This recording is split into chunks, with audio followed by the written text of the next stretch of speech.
Good morning student. कक्षा 10 विषय हिंदी। बेटा आप लोगों के 4 जो पाठ हैं वो पूरे हो चुके हैं पिछली वीडियो तक। पिछला और आखिरी जो पाठ पढ़ा था हमने वो कवि देव के 2 सवैये और एक कवित पढ़ा था। आज हम आपकी पाठ्य पुस्तक का 5वां जो पाठ है, कृपाराम खिड़िया राजस्थानी कवि हैं और इनके नीति के सोठे दे रखे हैं यहाँ पर, जो कुल संख्या में हैं आपके 15। तो नीतिगत 15 सोठे दे रखे हैं। उन सोठों के बारे में हम आपकी इस वीडियो के अंदर बात करेंगे। तो सबसे पहले हम बात करते हैं इनके जीवन परिचय के बारे में। तो देखिए, कृपाराम जो खिड़िया हैं वो एक राजस्थानी कवि हैं, अर्थात अपने राजस्थान के हैं, राजस्थानी कवि हैं वो, और उन्होंने ये नीतिगत सोटे लिखे हैं। तो सबसे पहले हम उनके जन्म की बात करते हैं। कृपाराम खिड़िया का जो जन्म है वो सन 1743 ईस्वी में हुआ था और मृत्यु जो है इनकी वो 1833 ईस्वी के अंदर। तो जन्म कब हुआ? 1743 ईस्वी में, और मृत्यु जो है इनकी वो हुई 1833 ईस्वी के अंदर। अब देखिए, सबसे पहले हम उनके जीवन परिचय के बारे में पढ़ते हैं। जो कवि कृपाराम खिड़िया जो थे, खिड़िया शाखा के चारण थे। देखो, चारण बेटा उनको कहते हैं जो पुराने समय के अंदर जो राजा महाराजाओं के जो यशोगान, जो उनके यशोगीत को गाने का जो काम करते थे और उनका गान किया करते थे राजा महाराजाओं का, वो चारण कहलाते थे। तो ये खिड़िया शाखा के चारण थे कवि कृपाराम जो हैं। इनके पिता का नाम जगराम जी था, जो खराड़ी गांव, वर्तमान पाली जिले में, आज का जो पाली जिला है वहाँ पर एक खराड़ी नाम का गांव पड़ता है। वहाँ पर खराड़ी गांव के अंदर जगराम जी के घर में इनका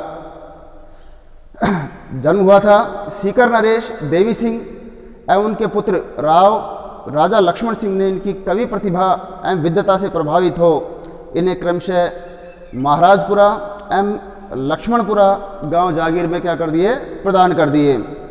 कृपाराम खिड़िया का रचनाकाल संवत 1864 के अंदर। तो रचनाकाल यानी कि इन्होंने लिखना जो शुरू किया था वो 1864 विक्रमी संवत। अपन ने जन्म बताया है ईस्वी सन में, लेकिन 1864 विक्रमी संवत। विक्रमी संवत और ईस्वी सन के अंदर 57 साल का अंतर होता है। विक्रमी संवत में से जब 57 साल अपन माइनस कर देते हैं तो ईस्वी सन उसमें से आ जाता है। तो इनका जो रचनाकाल है वो 1864 विक्रमी संवत को इन्होंने अपना रचनाकाल उसके आसपास शुरू किया माना जाता है। इनकी रचनाओं में राजियारा सोठा काव्य है, जो इस पाठ के अंदर राजियारा सोठा ही दे रखा है आपके। तो ये काव्य है, यानी कि सोठे हैं, छोटे छोटे पद हैं इसके अंदर। चाकलनेसी इनके द्वारा लिखा गया नाटक है। तो कौन कौन सी रचनाएं इनकी? एक तो है राजियारा सोरठा, ये तो क्या है इसका? इनका काव्य, ठीक है। दूसरी रचना है चालकनेसी। चालकनेसी, ये चालकनेसी जो है वो है इनके द्वारा लिखा गया नाटक। तथा एक अलंकार ग्रंथ के नाम इनके गिनाए जाते हैं। तो ये इनकी मुख्य रचनाएं हैं। राजियारा सोठा, चालकनेसी इनका नाटक है। कुछ अलंकार ग्रंथ जो हैं वो इनके गिनाए जाते हैं। इनमें से राजियारा सोठा ही वर्तमान में उपलब्ध है। तो ये जितनी इनकी जो 2-3 रचनाएं हैं उनके अंदर से सिर्फ राजियारा जो सोठा है वही आज के समय में क्या है? उपलब्ध है। राजियारा सोठा ग्रंथ कवि ने अपने सेवक राजा राम या राजिया को संबोधित कर लिखा। देखिए, राजा राम जो था वो कृपाराम खिड़िया जो कवि थे उनका नौकर था, उनका एक सेवक था। तो एक बार कवि कृपाराम खिड़िया जो है वो बहुत भयंकर रूप से बीमार हो जाते हैं। तो उनकी बीमारी की अवस्था के अंदर उनका जो सेवक था राजा राम, उन्होंने बड़ी सेवा शुश्रूषा की उनकी। और कवि कृपाराम जब ठीक हो गए तो उन्होंने देखा कि उनका जो सेवक है राजा राम वो बड़ा दुखी रहता है, हमेशा वो दुखी दुखी सा ही दिखाई देता है। तो तब कवि कृपाराम ने राजा राम से पूछा कि राजा राम तुम इतने दुखी क्यों रहते हो? तो राजा राम ने कहा कि मेरे कोई संतान नहीं है और मुझे इस बात की चिंता सताई रहती है कि अगर मैं मर जाऊंगा तो मेरे मरने के बाद में मेरा कोई नाम लेवा नहीं होगा। तो तब कवि कृपाराम ने राजिया को इस बात से आश्वस्त किया था कि राजिया, मैं तुम्हें लेकर के नीति के सोठों की रचना करूंगा और तुम्हारा नाम जो है अमर कर दूंगा। तो तब कवि कृपाराम ने उस राजिया को संबोधित करके, अपने नौकर को संबोधित करके इन सोठों की रचना की। और आज राजस्थानी साहित्य के अंदर कवि कृपाराम खिड़िया से भी ज़्यादा प्रसिद्ध कौन हो गए? राजा राम, या वो राजिया जो नौकर था वो ज़्यादा प्रसिद्ध हो गया। यानी कि उनकी जो प्रसिद्धि है राजा राम की या राजिया की जो प्रसिद्धि है वो कवि कृपाराम खिड़िया से भी क्या हो गई? ज़्यादा हो गई। तो तब उन्होंने क्या किया था? इन नीति के सोठों की रचना की थी।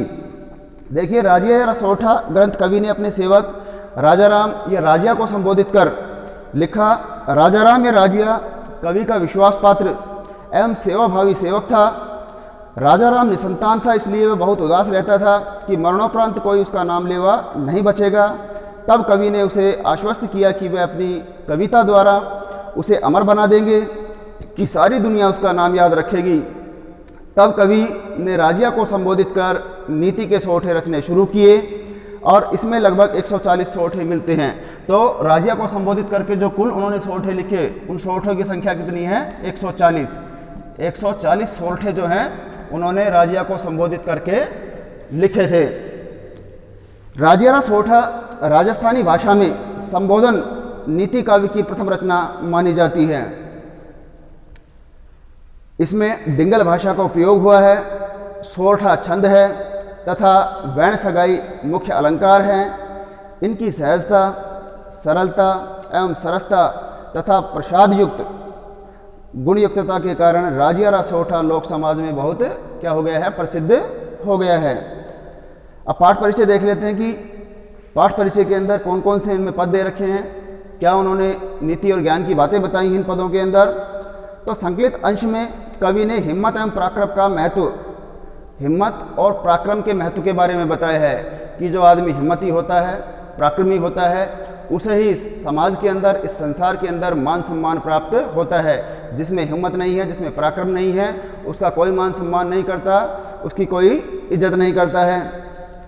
अगले में उन्होंने बताया सत्संगति का लाभ। सदसंगति, सदसंगति का मतलब होता है अच्छी संगति, अर्थात अगर हम अच्छी संगति करेंगे, अच्छे लोगों के पास बैठेंगे तो अच्छे बनेंगे और बुरी संगति करेंगे तो बुरे बनेंगे। तो संगति के महत्व के बारे में बताया है। उसके बाद आपदा से पूर्व प्रबंध के महत्व को स्पष्ट किया है कि भाई जब आपदा आती है, कोई मुसीबत आ जाती है, तो उसका हमें क्या कर लेना चाहिए? पहले ही प्रबंध कर देना चाहिए। भाई जिस प्रकार जंगल की आग, शत्रु और रोग है, ये जब हमारे ऊपर हावी हो जाते हैं तो तब हम इनसे अपना बचाव नहीं कर सकते। तो इसलिए इन चीज़ों का हमें क्या कर लेना चाहिए? पहले ही उपाय कर लेना चाहिए। उसके बाद अगले पद में उन्होंने ये बताया है कि इनमें मानव जीवन में वाणी को महत्वपूर्ण बतलाते हुए सोच समझ कर एवं मधुर वचन बोलने का उपदेश दिया गया है। यानी कि मानव की जीवन के अंदर जो वाणी का महत्व है वो बहुत सर्वोपरि है, अर्थात हमेशा हमें मीठी और मधुर वाणी का ही प्रयोग करना चाहिए, कभी कड़वे शब्दों को नहीं बोलना चाहिए। बस जिस प्रकार से कोयल की बोली है वो सभी को अच्छी लगती है और कौवे की जो बोली है वो कैसी लगती है? कड़वी लगती है। तो मधुर वाणी का उन्होंने संदेश दिया है। कवि के अनुसार एक आदर्श समाज में गुणों की पूजा होनी चाहिए, अर्थात आदर्श समाज वही होता है जहाँ पर जो गुणी लोग हैं उनका मान सम्मान हो, और जहाँ पर गुणी लोगों का मान सम्मान नहीं होता, ऐसे स्थान के ऊपर उस व्यक्ति को रहना भी नहीं चाहिए। अर्थात उससे अच्छा तो वो जंगल में जाकर अगर रहने लग जाए तो वो ज़्यादा अच्छा है। इन सोठों में कवि की विद्वता, बहुज्ञता एवं अनुभव की व्यापकता प्रकट होती है। यानी कि उन्होंने जीवन के अंदर जो अनुभव लिया, अनुभव प्राप्त किया, वो अनुभव जो हैं इनके नीतिगत सोठों के अंदर दिखाई देते हैं। तो बेटा ये तो इनका था जीवन परिचय। अब इनके जो सोठे हैं वो एक दो सोठे देख लेते हैं। तो पहला जो सोठा है देखिए उसमें क्या कहते हैं ये कि गुण अवगुण जिण गांव, गुण अवगुण जिण गांव, सुने न कोई सांभले, सुने न कोई सांभले उन नगरी विच नाव, उन नगरी विच नाव, रोही अच्छी राजिया, रोही अच्छी, रोही अच्छी राजिया। तो देखिए क्या कहते हैं कि गुण अवगुण जिण गांव, अर्थात जिस स्थान पर, जिस गांव के अंदर गुणों और अवगुणों सुने न कोई सामले, अर्थात कोई अंतर नहीं करता, किसके अंदर, गुणों और अवगुणों के अंदर, जिस गांव में कोई क्या नहीं करता, अंतर नहीं करता, अर्थात गुणी आदमी को और अवगुणी आदमी को समान रूप से क्या दिया जाता है, सम्मान दिया जाता है। उन नगरी विच नाव, अर्थात ऐसी नगर में रहने से या ऐसे गांव में रहने से, रोही अच्छी राजिया, अर्थात हे राजिया, रोही का मतलब होता है निर्जन वन, निर्जन वन, तो हे राजिया ऐसी जगह रहने से अच्छा तो हमें निर्जन वन में, निर्जन जंगल में जाकर के रह जाना चाहिए। एक बार दोबारा देख लेना कि गुण अवगुण जिण गांव, अर्थात जिस गांव के अंदर, जिस नगर के अंदर गुणों और अवगुणों को सुने न कोई सामले, अर्थात कोई सुनता नहीं है, कोई अंतर नहीं करता है, यानी कि अवगुणी आदमी और गुणी आदमी दोनों को ही समान रूप से क्या दिया जाता है, सम्मान दिया जाता है। तो उन नगरी विच नाव, अर्थात ऐसी नगरी में या ऐसे गांव में रहने से अच्छा तो रोही अच्छी राजिया, अर्थात हे राजिया निर्जन वन जो है वो निर्जन वन क्या है, ज़्यादा अच्छा है ऐसे स्थान पे रहने से। तो बेटा ये समझ में आ गया होगा आपको। उसके बाद अगला एक पद और देख लेते हैं अपन। देखिए दूसरे में क्या कहते हैं, हिम्मत के महत्व के बारे में बता रहे हैं कि कारज सरे न कोय, दूसरा है ये कारज सरे न कोय, कारज सरे न कोय, बल पराक्रम हिम्मत बिना,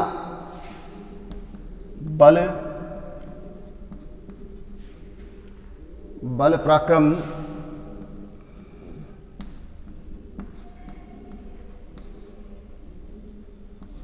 हिम्मत बिना हल कार्या की होए, हल कार्या, हल कार्या की होए, रंगा सयाला राजिया।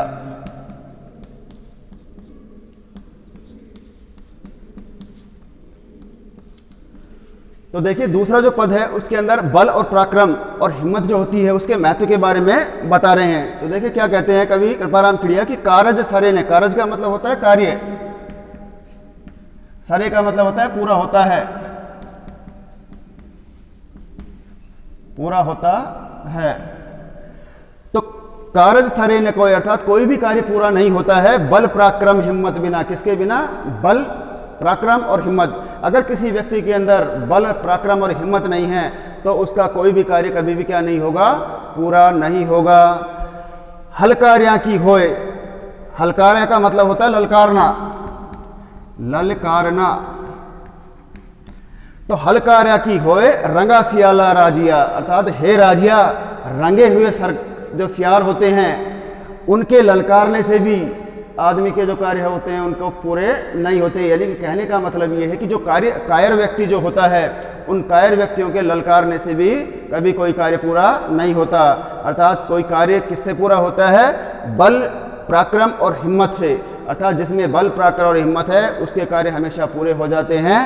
और कायर जो लोग होते हैं हे राजिया, कायर लोगों के ललकारने से भी क्या नहीं होते, कोई कार्य पूरे नहीं होते। तो यहाँ पर उन्होंने किसका महत्व बताया है, बल पराक्रम और हिम्मत का महत्व बताया है। अर्थात जीवन में अगर हमें अपने कार्य पूरे करने हैं, मान सम्मान प्राप्त करना है तो हमारे अंदर क्या होनी चाहिए, बल पराक्रम में हिम्मत होनी चाहिए, तभी हम अपने कार्य पूरे कर सकते हैं और तभी हमें इस संसार के अंदर क्या मिलेगा, मान सम्मान प्राप्त हो सकता है। तो बेटा आज के वीडियो में हम ये 2 ही पद करवाएंगे। इससे अगला जो तीसरा पद है वो अगली नेक्स्ट वीडियो में हम उसके अंदर बात करेंगे। आज के लिए धन्यवाद।